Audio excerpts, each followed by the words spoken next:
Hi, I'm Alex. And last month, my parents took me to court because I wouldn't hand over my kidney to my sister. Yeah. That's the kind of family we're talking about. Let me tell you how I went from being the backup kid to the defendant in a lawsuit filed by my own mother and father, because I refused to be a living organ donor on demand.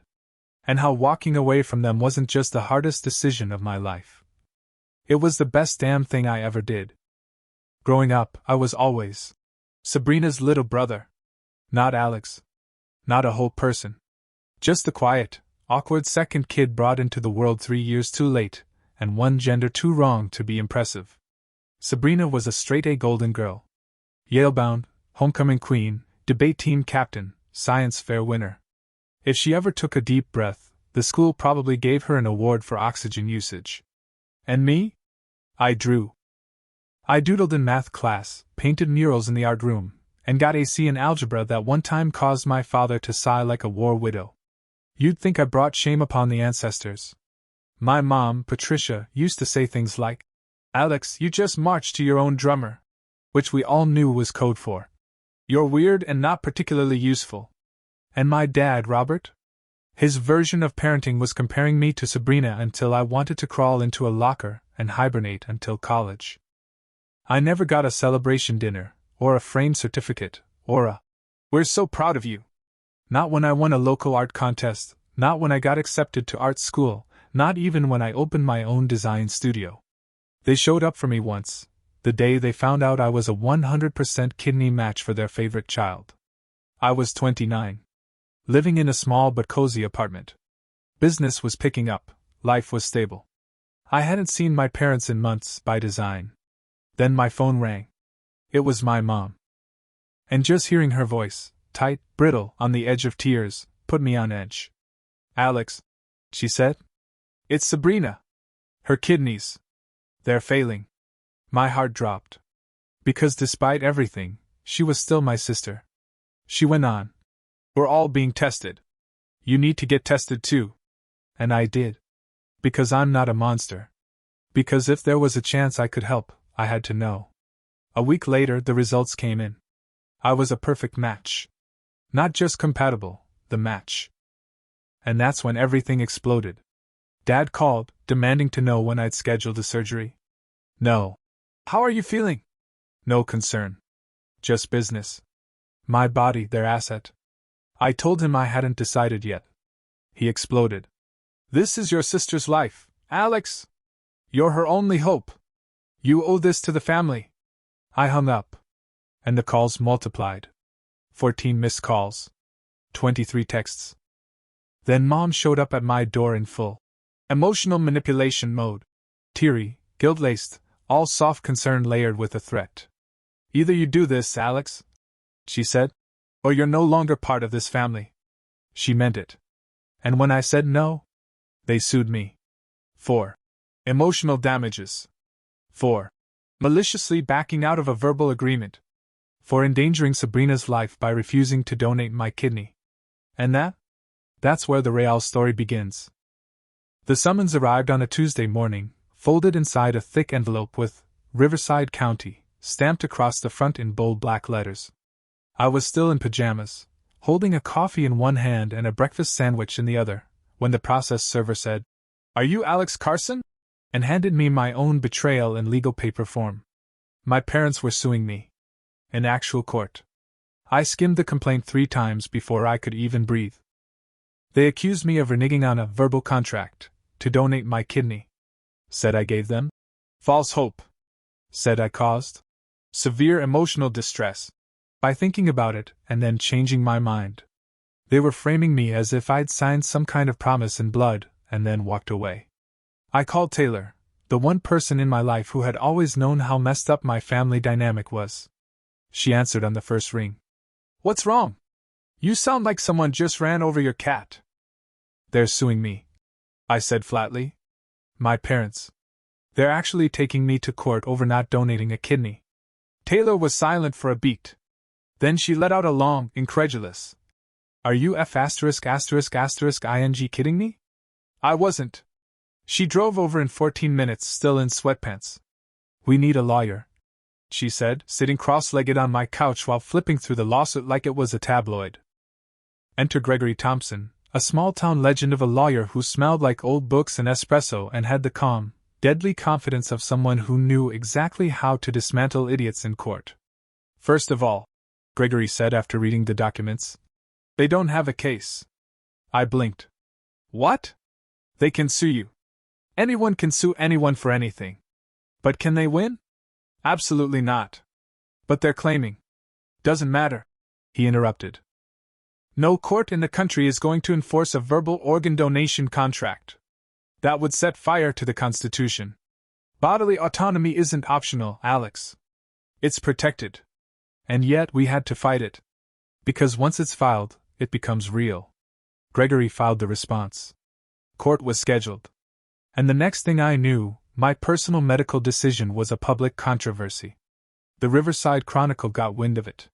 Headline: Man refuses to donate kidney to dying sister, parents sue. The hate came fast. Selfish monster. Worst brother alive. Hope karma finds you, you greedy coward. People from high school posted long-winded diatribes about how they always knew something was off. About me. A client I'd been working with on a major rebrand pulled their contract. Then another. Then another. Taylor, bless her chaotic soul, went full scorched earth on my behalf.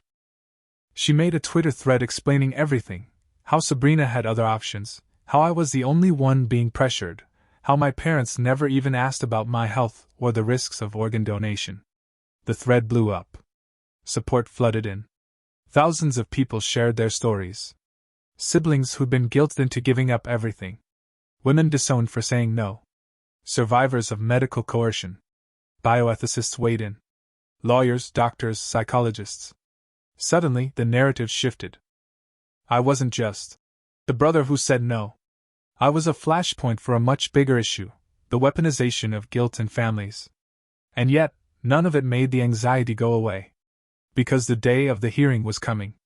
The night before, I couldn't sleep. I lay awake replaying every conversation I'd ever had with my parents.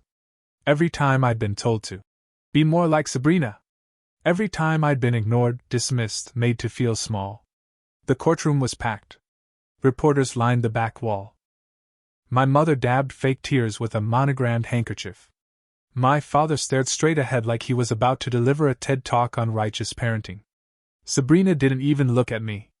Their lawyer, a silver-haired snake named Harrison Cole, stood and said, Your Honor, the defendant led my clients to believe he would save their daughter's life, only to cruelly rescind that promise.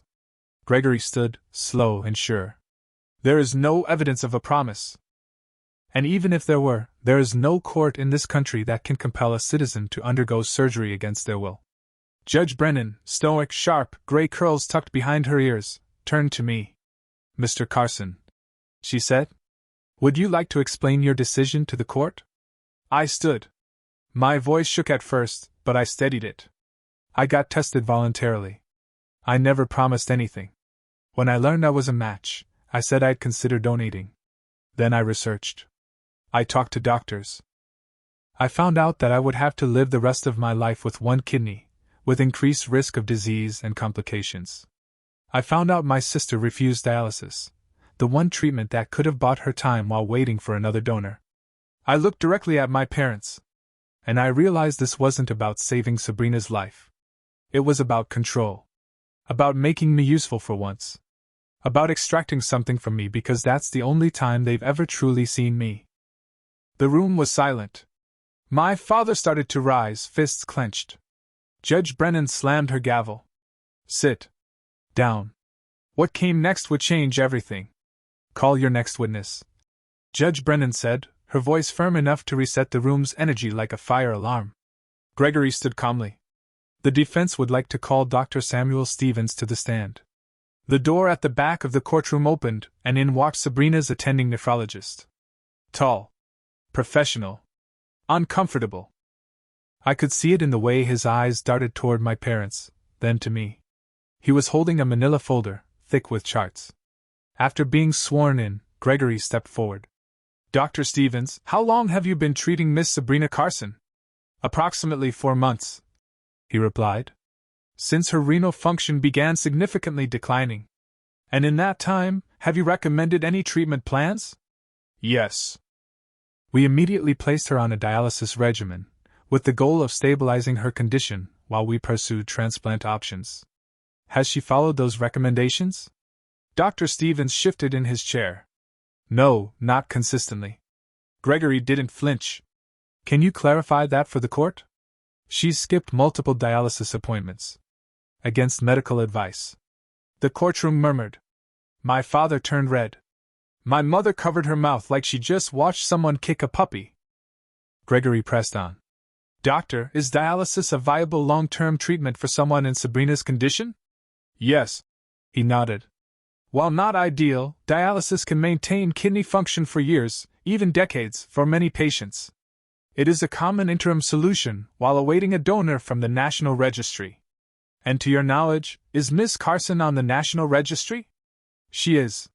Has been for several weeks. And yet the plaintiffs have filed a lawsuit alleging that my client, Alex Carson, is her only hope of survival. Is that accurate, medically speaking? No, Dr. Stevens said more firmly now. Alex is the most convenient match. He is not the only one. Harrison Cole, their lawyer, stood abruptly. Objection, Your Honor. This is speculative. The doctor is assigning motive. Overruled. Judge Brennan snapped, not even looking at him. Gregory continued. To clarify, if Sabrina had consistently followed the treatment plan you designed, what would her prognosis look like right now? The doctor hesitated. She'd be more stable. Stronger. Possibly able to wait safely for a donor. Thank you, doctor. No further questions. Dr. Stevens stepped down. I watched Sabrina's face the whole time. She was staring at the floor, her knuckles white against the armrests. For the first time, I saw her look unsure, not entitled, not above the room, but small. Cornered. Judge Brennan called for a brief recess. Outside the courtroom, Taylor was waiting with a thermos of peppermint tea and a grin like she just watched someone slap a reality check across a soap opera star's face. They're toast, she whispered. Did you see their faces? Mom looked like someone told her Botox causes empathy. I laughed for the first time in weeks. When we returned, the judge's decision was swift and devastating for them. This court finds no legal merit in the plaintiff's claims. There was no contract, verbal or written. No binding agreement. And even if there had been, she looked straight at my parents. This court would never enforce it. Forcing a citizen to donate an organ against their will violates every known standard of medical ethics and constitutional rights. She wasn't done. In fact, the court finds that the plaintiffs have attempted to abuse the legal system to coerce a medical procedure. The case is dismissed with prejudice. Gregory raised an eyebrow as if to say told you so. But then came the cherry on top. The plaintiffs, Judge Brennan continued, are hereby ordered to pay the defendant's legal fees in full. Court is adjourned. Her gavel struck like thunder. And just like that, it was over. I stood outside the courthouse, blinking in the sunlight. Press swarmed me with cameras, microphones, questions I couldn't even hear over the adrenaline still thundering in my ears. Alex! Do you regret it? Do you feel like justice was served? Are you going to reconcile with your family? I looked into the lens of the nearest camera and said the only thing that felt true. This wasn't about winning. This was about not being owned. Not being used. About standing up and saying, I am not just here to serve other people's needs. That's all. And then I left. My parents tried calling the next day. I didn't answer. Letters came in the mail. I returned them unopened. But a week later, a new letter arrived, one with handwriting I recognized immediately. It was from Sabrina. And what she wrote changed everything. I stared at the envelope for a full minute before I opened it. The handwriting was unmistakable, tight, precise cursive with overly loopy G's. The same style Sabrina used to write perfectly addressed Christmas cards that Mom framed like artwork. I should have thrown it out. But something, curiosity, trauma, maybe the faintest flicker of sibling nostalgia, made my hands betray me. I opened it. Inside was a single page. No decoration, no monogram, no dramatic flair. Just lined notebook paper with a few creases like it had been folded and refolded too many times. It read, "Alex, I won't ask for forgiveness because I know I haven't earned it. I'm not writing to convince you to change your mind, or to guilt you, or to make excuses. I'm writing because after everything fell apart in court, I finally did something I should have done a long time ago. I started therapy." I paused, blinking. "Therapy? Sabrina?" She went on.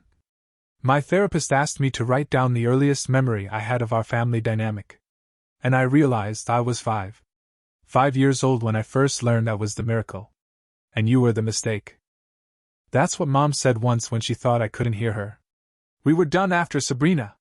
Alex was the surprise baby. From that day forward I knew I could do no wrong. And I leaned into it. I didn't just accept the golden child treatment, I weaponized it.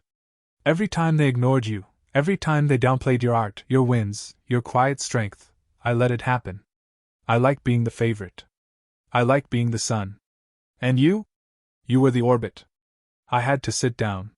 My hands were shaking. She was still writing. "I don't deserve your forgiveness. But I do want you to know this: the trial changed something in me. It cracked the mirror I'd been using to reflect my worth. I had to watch Mom and Dad twist your refusal into a crime. I had to listen to the doctor talk about how I refused dialysis. How I ignored treatments because I thought a better solution, you, would show up. I had to face that I was complicit. Not just in the lawsuit. In your entire life." And then, the last paragraph. "I hope you're happy now, truly. I hope your studio's thriving. That your plants are still alive and your weird peppermint tea obsession hasn't killed your social life. You deserve so much more than what you got from us. And even if we never speak again, I want you to know. You taught me something. You taught me what it means to choose yourself. And that might have saved more than just my kidney. Sabrina." I folded the letter slowly and placed it in my desk drawer. Not in the trash. Not on display. Somewhere in between. Because I wasn't ready to forgive her. But I also wasn't ready to forget what she said. In the weeks that followed, the dust began to settle. My name stopped trending. The reporters moved on. But my life? It started. The design business took off, ironically because of the very publicity that once threatened to ruin me. New clients reached out, telling me they admired my courage. Some called me an advocate. Others just wanted to work with someone who understood what it meant to set boundaries. I hired my first full-time employee. Then another. I bought a small studio in the Oakland Hills. 2 skylights. White brick walls. A garden out back where I grew basil, tomatoes, and slowly, hope. And I met someone. His name was Austin. A middle school teacher with bad puns, a love of horror movies, and Sunday dinners with his parents where everyone talked over each other with affection instead of tension. The first time I went to his family's house, someone handed me a plate of lasagna and asked me what I was passionate about. I nearly cried in the bathroom. Because it was the first time anyone outside of Taylor had ever looked at me, just me, and asked about my heart instead of what I could give them. I told Austin everything by our 4th date. The court case. The rejection. The letter. The family silence. He didn't flinch. He just said, "You're allowed to protect yourself. Even from people who share your DNA." I think that's when I started to believe I might be okay. And as the seasons changed, so did I. My parents still sent cards on my birthday. On holidays. Nothing handwritten. Just the usual Hallmark sentiment and a signature. "Love, Mom and Dad." I never open them. Never write back. Forgiveness, I've learned, is not a transaction. It's a choice. And sometimes, the most loving thing you can do for yourself is choose not to go back. 6 months later, I was helping Taylor hang art in her new apartment when she handed me her phone with an unreadable look on her face. "Before you freak out," she said, "just read it." It was a screenshot of a Facebook post from Riverside Neighbors United, a public community page where locals complained about potholes, celebrated bake sales, and occasionally detonated drama like fireworks in July. The headline? "Sabrina Carson speaks at Kidney Awareness Gala. My brother saved my life, just not the way everyone expected." I blinked. Taylor raised her eyebrows. "She gave a speech," A public one. What kind of speech? Keep reading. I scrolled down to a blurry photo of Sabrina at a podium, pale but polished, wearing a sapphire blue dress and that old center of the universe posture she used to carry everywhere. And then the transcript. It started. Most people think this story is about a kidney. But it's really about learning when to stop demanding and start healing. Wait. What? Last year, I was diagnosed with severe renal failure. My family panicked. And when it turned out that my younger brother, Alex, was the only compatible match, we reacted with desperation instead of compassion. We tried to force him. We failed. And thank God we did. The room seemed to tilt. Taylor caught the edge of a canvas just before it slid off the couch. I kept reading. Alex taught me that love is not obligation. He taught me that autonomy is not selfishness. And when I finally accepted that his no wasn't rejection, it was self-respect, I started choosing myself, too. The post ended with a link to a fundraiser for dialysis access in underserved communities. The caption. Proud to announce I'm starting a nonprofit, the Carson Foundation for Medical Consent and Equity. Taylor was staring at me like I might spontaneously combust. Well? She said. You okay? I sat down on the floor between two unopened boxes. My head was spinning. I don't know. It wasn't anger. It wasn't relief. It was this weird aching, sideways feeling. Like grief doing cartwheels in a glass room. Because here she was, finally saying it. In public.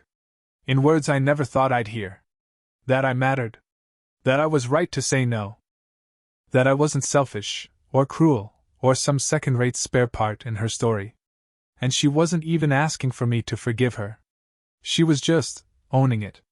Taylor knelt beside me, nudged my knee with hers. She's not asking for anything. No manipulation this time. Just truth. I know, I said quietly. That's what's messing with me. Later that night, I got the email. From Sabrina. Subject line, I'm not asking you to respond. Just sharing. It was a short message. No fanfare. Alex. I gave a speech today. I meant every word. Starting the foundation doesn't fix what I broke. But I'm trying to turn pain into something useful. Like you taught me. If you ever want to talk, on your terms, no pressure, you know how to reach me. If not, that's okay too. Love. Sabrina. I didn't write back. But I didn't delete it either. I marked it unread. And I kept it in a folder called Pause.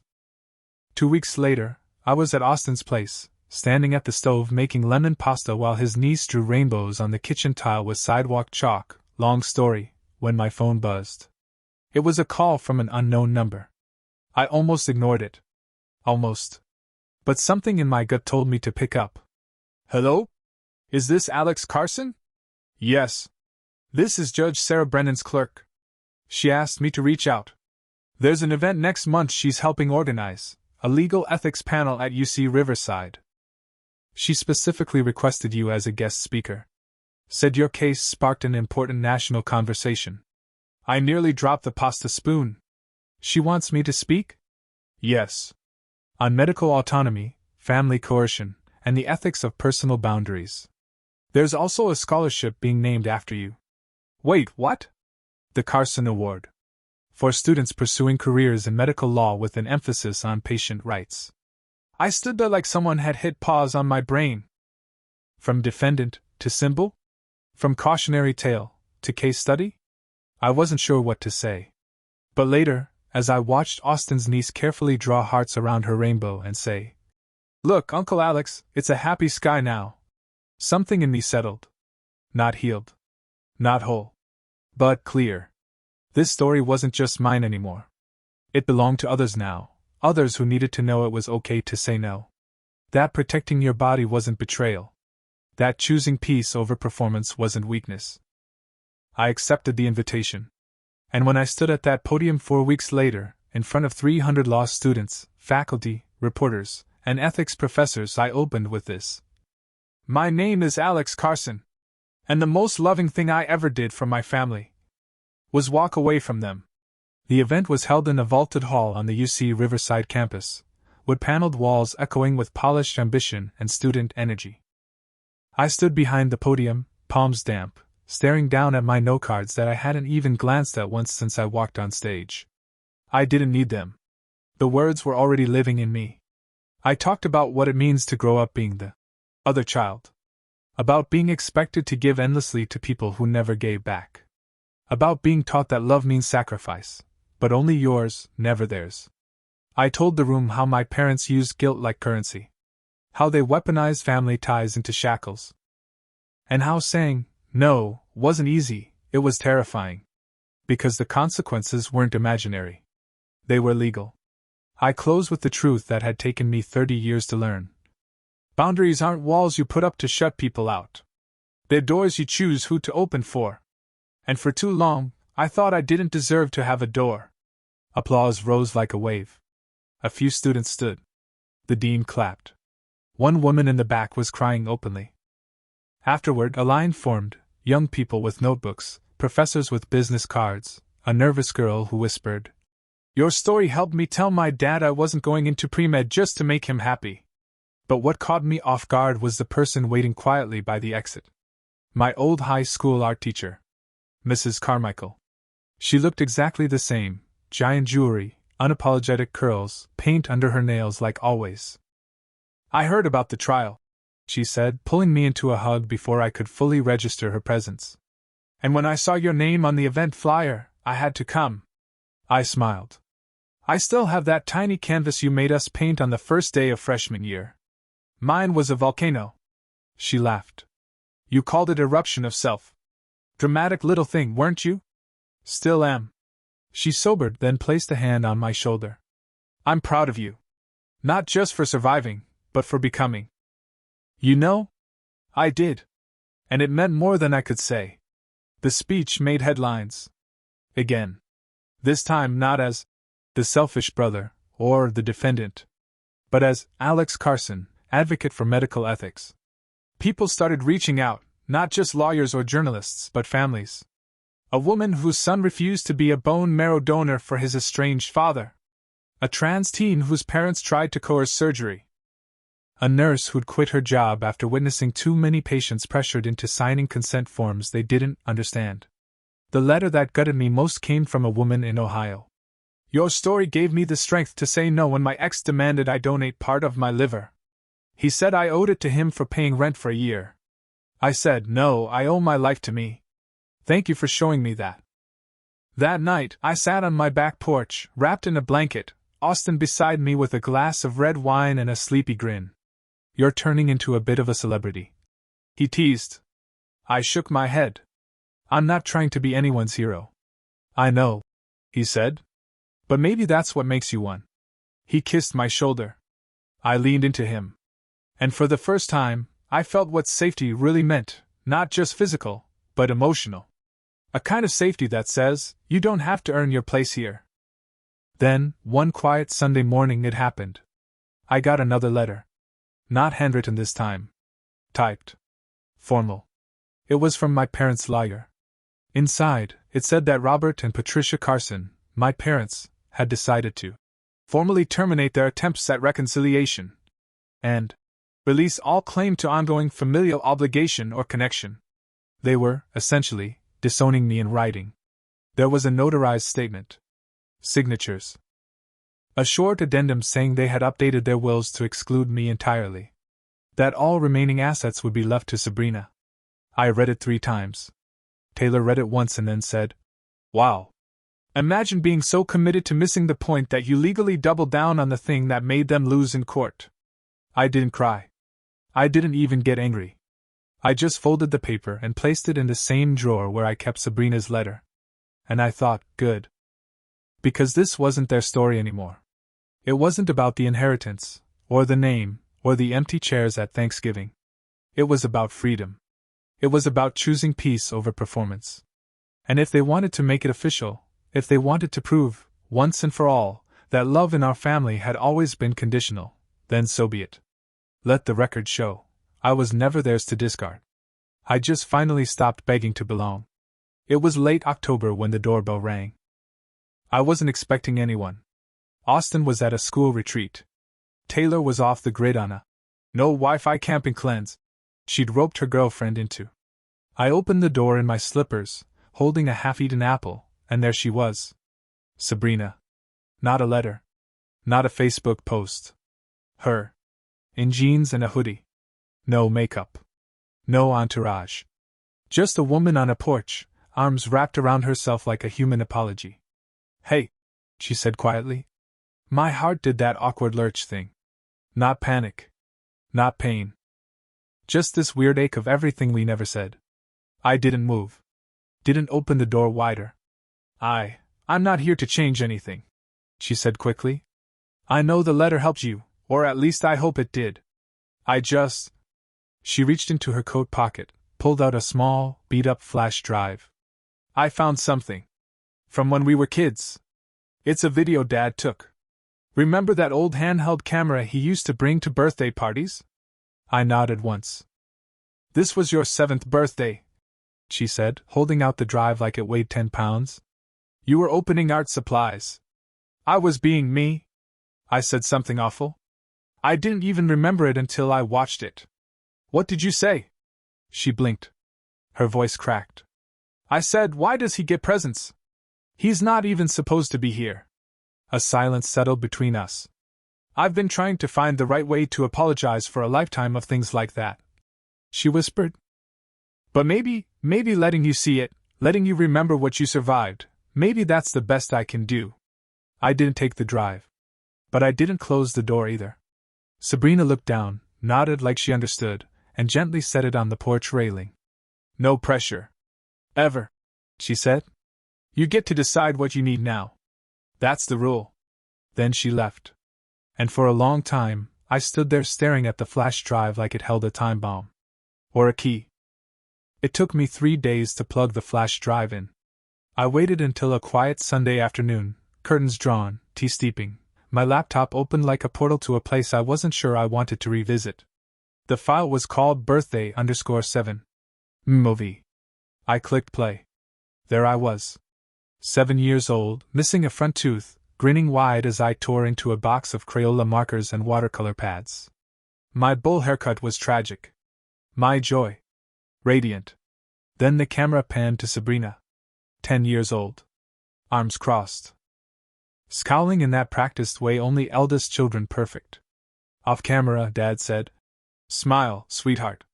Say something for the camera. And she did. Why does he get presents? He's not even supposed to be here. She rolled her eyes and walked out of frame. And in the corner of the shot, the younger me hesitated, just for a second, before picking up another present and forcing a smile that didn't quite reach my eyes. I paused the video. Not out of anger. Not out of shock. I'd known that moment existed in 100 forms. But now, I had it. Proof. A snapshot of the hierarchy I'd grown up under. The script that was written before I even knew how to read it. And something inside me let go. I didn't cry. I didn't scream. I just breathed. A full, deep breath I hadn't known I'd been holding for decades. I never called Sabrina back. But a few weeks later, I mailed her a letter. Just one line. I saw it. Thank you. I'm not angry anymore. But I'm still not coming back. No signature. Because she'd know. Today, I'm 31. I run a creative studio with 6 employees. I teach a weekend workshop for teens called Art as Resistance. Some of them come from families like mine, where love was transactional and silence was survival. They ask how I got out. And I tell them the truth. I didn't get out. I walked out. That's the difference. I wasn't rescued. I rescued myself. Austin and I still do Sunday dinners with his family. His niece calls me Uncle Lex, and draws volcanoes for me. She calls them heart mountains. I like that. And sometimes, when people ask what happened with my family, my first family, I just say, they taught me what love isn't. And for that I'm grateful. I didn't lose everything when I walked away. They did. But I found myself. And I'm not giving me up for anyone.